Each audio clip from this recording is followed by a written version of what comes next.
Your 19-year-old small business owner is back for another mini vlog.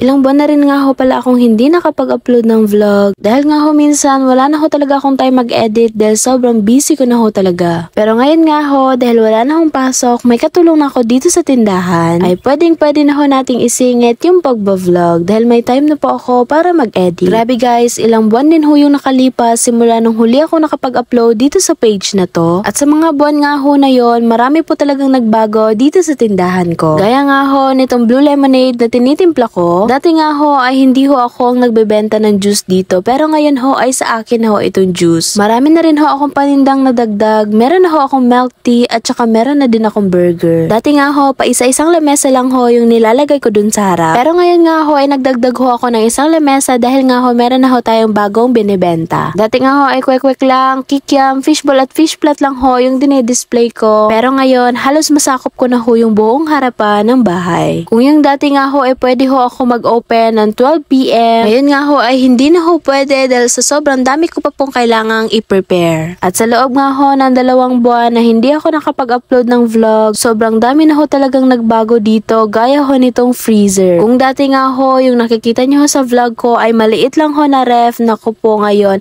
upgraded na ho tayo dahil freezer na ho yung ginagamit natin. Isa nga ho sa rason kung bakit ho nag-upgrade kami sa freezer dahil nga ho ako na ho ang nagbebenta ng juice, kailangan ko talaga ng ice, sobrang daming ice. Dahil bukod nga ho sa juice, syempre, meron din ho akong milk tea. Kapag kasi ref lang yung aasahan kong magsusupply sa akin ng ice, nako hindi po talaga kakayanin. Gaya nga na itong blue lemonade na tinitimpla ko ngayon, sa isang malaking container nga ho, kalahati lang ho talaga yung nilalagay kong tubig, and the rest ho, ice na ho talaga yung nilalagay ko dyan. At wag kayo, marami na rin kaming binibitay-bitay dito para naman diba mas attractive yung aming tindahan. Meron na nga rin ho kaming binibentang mga chips, mga peanut roll, mane, at syempre yung gummy. Dahil alam nyo naman ho, sobrang dami po talagang bata dito sa amin. Mabenta po talaga yung gummy.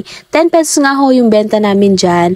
Hindi ko sure kung ilang peraso yung laman sa isang pack. At sa part nga ng video na to, iniintindi ko lang nga ho yung mga burger bun na i-display ko, pati na rin yung mga flavor ng mga milk tea. Sobrang napaka-affordable nga lang ho nitong milk tea na binibenta ko sa inyo. Dahil sa halaga nga hong 25 pesos, meron na ho kayong napakasarap na milk tea. At syempre, meron na rin huyang kasamang tapioca pearl. O, san pa kayo? 25 pesos lang yan. At syempre, nagiging bakeries na rin ho pala ang atin new girl. Ayan, meron na rin ho akong binibentang cookies. Diyos ko, kung alam nyo lang talaga, bago ko na perfect yung mga cookies na yan, sobrang daming harina ko po talagang nasayang. Pero syempre, alam nyo naman, dahil first timer ako, try lang ng try hanggang sa ma-perfect natin. So far, nape-perfect ko naman yung mga cookies na gawa ko at saka always naman siyang sold out. O diba, 2 months nga lang ho akong hindi nakapag-upload pero grabe sobrang dami ho talagang nadagdag sa mga paninda ko. Hindi nga lang ho nasama dyan yung paninda naming mangga at saka rambutan. Alam nyo naman ho, dito sa amin season na ho talaga ng mangga at saka rambutan. Binibenta ko nga lang ho dito yung mangga namin ng 20 per kilo, pati na rin ho yung rambutan 20 per kilo lang ho. Minsan nga ho yung kwek-kwek ko, hindi ko ho mapaubos yung isang tray. Ang laman po kasi ng isang tray ay 30 pieces. Minsan nga ho hindi ko ho mapaubos yung 30 pieces pero ngayon wag kayo.